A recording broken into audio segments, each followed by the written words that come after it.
এই মাদ্রাসার পূর্ব থেকেই এদের উপরে আক্রোশ চলে আসতেছিল যারা এখানে অবৈধভাবে দখল ছিল। তারপরে এই মালিক পক্ষ আসার পরে তারা এই অবৈধভাবে এখান থেকে বিভিন্নভাবে মার্কেটের থেকে টাকা পয়সা লুটপাট করে খেয়ে গেছে। তখন এদেরকে যখন এই মালিক পক্ষ মানে এই যে ট্রাস্টের যে মালিক ছিলেন সৈয়দ আশরাফ সাহেব, তাদের ভাতিজা যখন এখানে আসলেন, আসার পরে এটা নিয়ন্ত্রণে নিয়ে মানে মাদ্রাসাটাকে সুন্দরভাবে পরিচালিত করার জন্য উন্নয়ন কাজও শুরু করলেন এবং যাতে মাদ্রাসার ভালো কিছু হয় এজন্য ওনারা চেষ্টা করেন। তারপরে ওনারা ওনারা যখন চলে যান, মানে অবৈধভাবে যারা দখল ছিল তাদেরকে যখন ভ্যাকেট করা হয়, তাদের আক্রোশমূলকভাবে এরা চাঁদা দাবি করে। চাঁদা দাবির কাছে চাঁদা না পাইয়া আজকে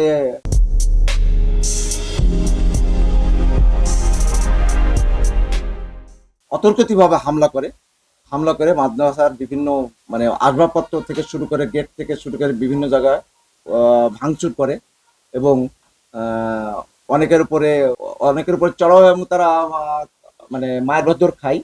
তারা রামদা, দেশীয় বিভিন্ন ধারালো অস্ত্র সহ, এবং এদের সাথে আগ্নেয়াস্ত্র ছিল সম্ভবত, কেউ কেউ দেখছে। তো এমতো অবস্থায় আমি বাংলাদেশ সেনাবাহিনীর আণবিক শক্তিতে যখন ইনফরমেশন দিই, তারপরে তারা এখানে আসেন, এসে প্রত্যক্ষ দেখে এরা আমাদেরকে নিয়ন্ত্রণে নিয়ে আসেন। নিয়ন্ত্রণে নিয়ে রক্ষা করে তারা এখান থেকে জাকির, গফুর চেয়ারম্যানের নেতৃত্বে, তারপরে মুরগি জহির, তারপরে এখানে সলেমান, সোহাগ সহ আরো অনেকে, প্রায় 50-60 জন মানে সন্ত্রাসী হামলা চালায়, যা খুবই ন্যাক্কারজনক।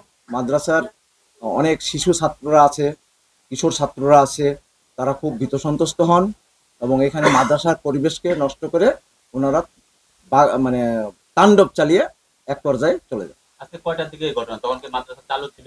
হ্যাঁ, মাদ্রাসা চালু ছিল 10টার আনুমানিক, তখন 10টার পর থেকে এই ঘটনা শুরু হয়। আমার নাম কাজীদ্দিন মোহাম্মদ, আমি এখানে নির্বাহী অফিসার এবং সিকিউরিটি ইনচার্জ। ওরা আহ, এই মাদ্রাসাকে গ্রাস করার জন্য কয়েকভাবে আসছে।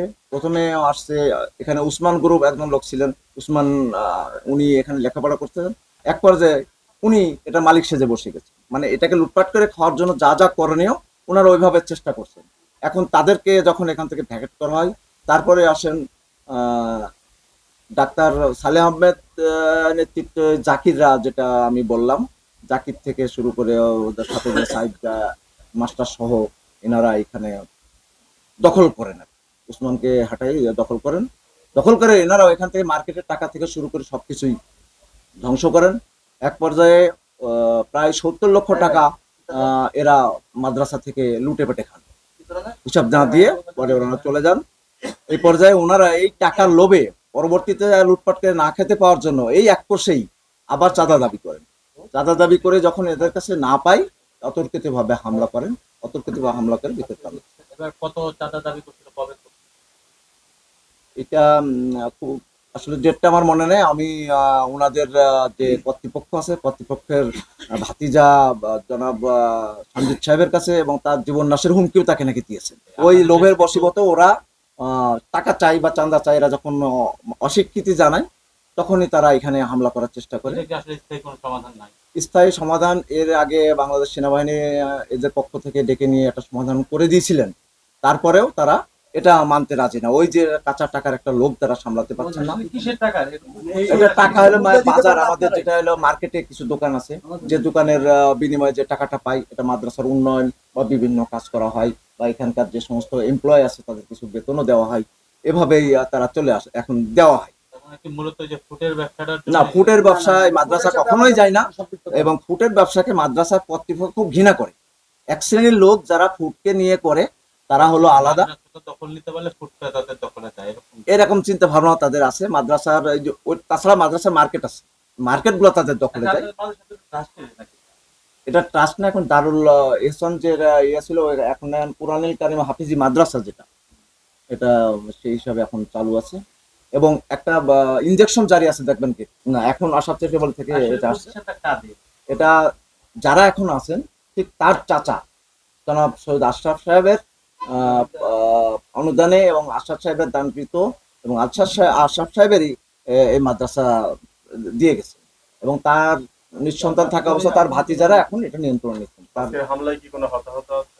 হতাহত বলতে তেমন কোনো ভাবে রক্তক্ষয় না হলেও আঘাত পেয়েছেন অনেকেই।